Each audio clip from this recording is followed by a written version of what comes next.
Exclusive interview, several major reasons for China's current serious epidemic situation. China's two more listed companies stepping on mines with Zhongrong Trust. Xi's daughter's leaker, cognitive decline, mother faces death threats. For reasons why China's economy continues to struggle in 2024. It's all covered in today's China Truths. Exclusive interview, several major reasons for China's current serious epidemic situation. By the end of 2023, China saw a renewed outbreak of the new coronavirus, with an increase in severe white lung cases and sudden deaths. In an exclusive interview with NTD Television, Professor Jeong from Oregon State University, specializing in global health management and policy, noted that the COVID-19 infections seen in China are also occurring elsewhere, though on a smaller scale. He analyzed why the situation in China is particularly severe. Professor Jeong shared an interesting fact, possibly overlooked by mainstream media but acknowledged by the World Health Organization. The outbreaks in China are diverse. In addition to Wuhan pneumonia, they include severe strains of influenza, particularly affecting children. He mentioned relatives whose children had mild Wuhan pneumonia symptoms but experienced much more severe symptoms with this year's influenza strain. A significant pathogen in China's current epidemic is Mycoplasma, also known as mold bacteria in Taiwan. While not a new bacterium, its severity this year is noteworthy. Professor G attributed this to China having overused antibiotics in the past decade for treating pneumonia caused by mold bacteria, leading to nearly all first-line antibiotics becoming ineffective. He mentioned that while drug resistance in Taiwan is about 50 to 60%, it's nearly 100% in China, explaining the gravity of the situation. Professor G also pointed out other reasons for the severe epidemic in China, including the country's strict zero-COVID policy. This policy suppressed other respiratory infections, and lifting these restrictions has led to a rapid outbreak, especially among children lacking immunity.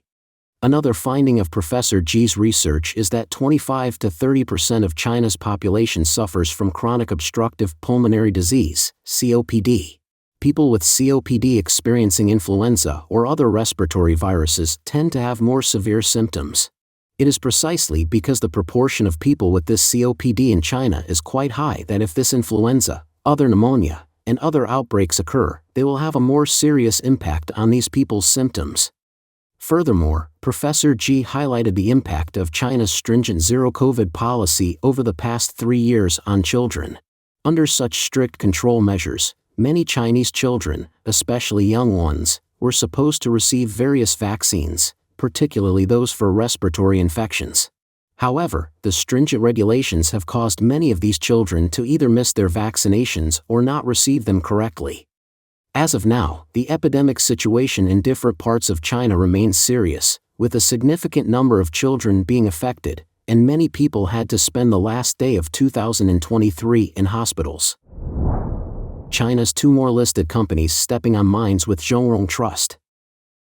On the evening of December 29, 2023, both Zhongwei Education and Omni Corporation issued announcements regarding the subscription of Zhongrong Trust products.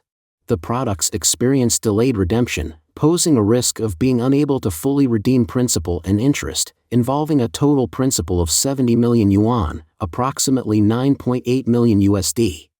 Zhongwei Education subscribed to the Zhongrong Trust's trust product, Circular Harmony No. 1 on July 3, 2023, with a subscription amount of 50 million yuan, approximately $7 million US, and a maturity date of December 28, 2023. As of the announcement date, the principal and investment returns of Circular Harmony No. 1 have not been redeemed. Omni Corporation purchased the Zhongrong Yuanrong No. 1 Collective Capital Trust Plan for 20 million yuan, approximately $2.8 million US, with an expected annualized return of 5.8% and a product term from June 30, 2023, to December 27, 2023. As of the announcement date, the company has not received the principal and investment returns of the mentioned trust products. Both companies have communicated multiple times with Zhongrong Trust regarding the redemption of the trust products but have not yet received a written response from Zhongrong Trust. According to reports from mainland media, As of now, 6 publicly listed companies have experienced delayed redemption of Zhongrong Trust products within December 2023, with a total subscribed principal exceeding 200 million yuan, approximately $28 million. Before the core financial investment platform of the Zhongji Group, Zhongrong Trust, collapsed, until July 31 of the previous year, a total of 106 trust products in the Zhongji Group defaulted, with a total value of approximately 44 billion yuan, approximately $6.2 billion, of which 74% were related to real estate investments. Over the past 2 years, Zhongrong Trust has successively stepped on major landmines related to at least 15 companies in the real estate sector, including Evergrande Group, Jiayuan Real Estate, Sunac China, and others. On November 22, 2023, the Zhongji Group issued an open letter to investors admitting severe insolvency, with the scale of related debt and interest reaching a staggering 460 billion yuan, approximately $65 billion. In December 2023, warnings were issued by Bridgewater Associates and former UBS Group AG analyst Jason Bedford, stating that China's trust industry, valued at 20 trillion yuan, approximately $2.8 trillion, was facing significant problems. He mentioned that many trust companies were in trouble, and their capital repayment capability might be at risk. For reasons why China's economy continues to struggle in 2024. In 2023, the Chinese economy was consistently sluggish, let alone recovering to pre-pandemic levels, a situation that persists in 2024. The Confidence Board forecasts that China's GDP growth rate will slow down to 4.1% in 2024, below the estimated 5.2% in 2023. The International Monetary Fund predicts a decline in China's economic growth from an expected 5.4% to 4.6% in 2024. Here are the 4 main reasons identified by the Confidence Board for the continued economic challenges in China in 2024, and this situation may persist for several years. 1. Pent-up demand will fall. The anticipated consumption boom in China has never truly taken off. The Confidence Board expects this demand to wane in the coming months. Disruptions in the real estate industry, evident from unfinished apartment buildings and struggling developers, have weakened consumer desires to spend, leading families to choose savings over consumption. China's National Bureau of Statistics reported on Sunday, December 31, that the activity index for the service sector in China remained unchanged at 49.3, indicating cautious spending by consumers amid anxiety about employment and the real estate market. 2. The real estate downturn will persist. This year, major Chinese real estate developers defaulted or declared bankruptcy, and government efforts to stabilize the real estate industry have not had a meaningful impact. The Confidence Board said, the economic downturn is structural and may be permanent, stating that Chinese families have lost confidence in real estate as a wealth accumulation channel.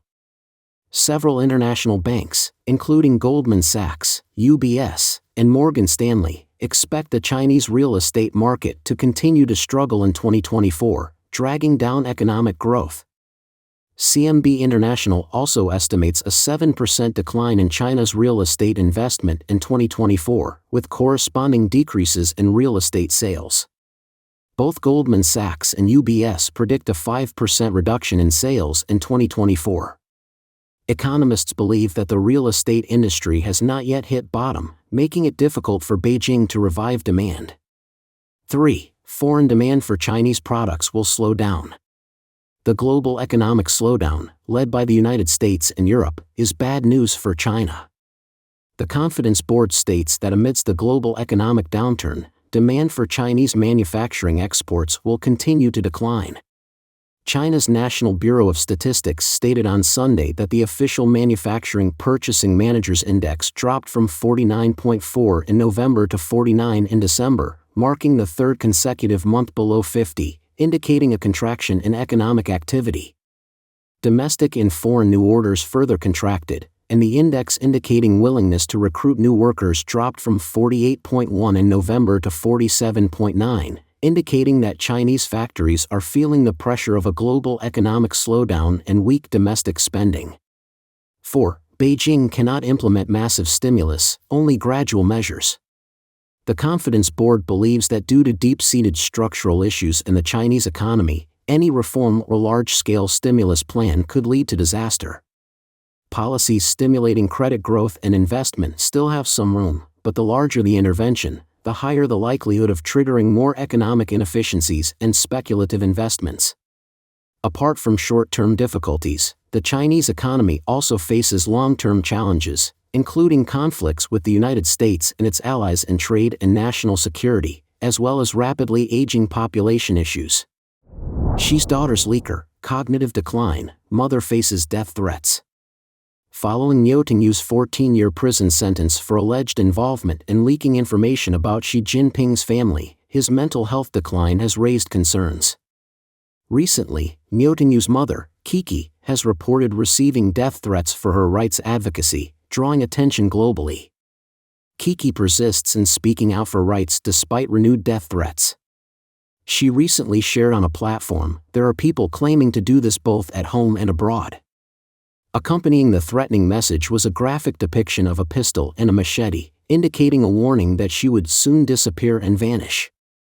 This disturbing development underscores the challenges faced by Niu Tingyu's family as they continue to confront adversity and threats while seeking justice and defending their rights. Undeterred, she dismissed the threats, stating she had grown accustomed to such tactics from Guangdong's political and legal authorities. According to her, these threats reveal the authorities' fear of the truth and their reluctance to engage in legal proceedings. Despite enduring 4 years of persecution, including noise disturbances, arrests of relatives, and destruction of property, Kiki remains resolute in her defense of rights. She vowed to persist despite various intimidation tactics, including false accusations and freezing of assets. Support for Niu Tingyu extends beyond borders, with overseas Chinese signing petitions and advocating for his release. The China Democracy Party National Joint Headquarters submitted a letter to U.S. Congress members Chris Smith and Mike Gallagher, seeking their support. However, there are reports of harassment by the Chinese consulate against those supporting Niu Tingyu, showcasing the lengths the authorities are willing to go to suppress dissent. Jie Lijian, CEO of the China Democracy Party National Joint Headquarters, highlighted the Chinese consulate's interference, even warning a New York resident against participating in a protest. Dissidents in Shanghai also faced threats from internet police for expressing support on social media. Amid these challenges, Jie Lijian emphasized the importance of vigilance and the need to speak out against injustice. He pointed out the broader implications, stating that Niu Tingyu's mother is not just defending her son but also fighting against injustice affecting others. The case against Niu Tingyu originated from the exposure of personal information about Xi Jinping's family members. 9 of the 24 defendants were minors, highlighting the unjust persecution of young individuals who merely edited entries on the Evil Wiki website. Niu Tingyu's imprisonment under the Chinese Communist Party led to severe torture, including naked confinement and burns. Reports of a mental disorder, alleged poisoning, and recurrence of health issues underscore the harsh conditions within mainland prisons. In response to Niu Tingyu's dire situation, overseas Chinese initiated a signature campaign urging U.S. intervention. The open letter, submitted to the President and Congress, details the unjust conviction and torture, calling for attention to this troubling case. Don't forget to leave a comment in the section below to share your opinions on today's topic with us. Make sure to like and subscribe to see more interesting topics from China Truths.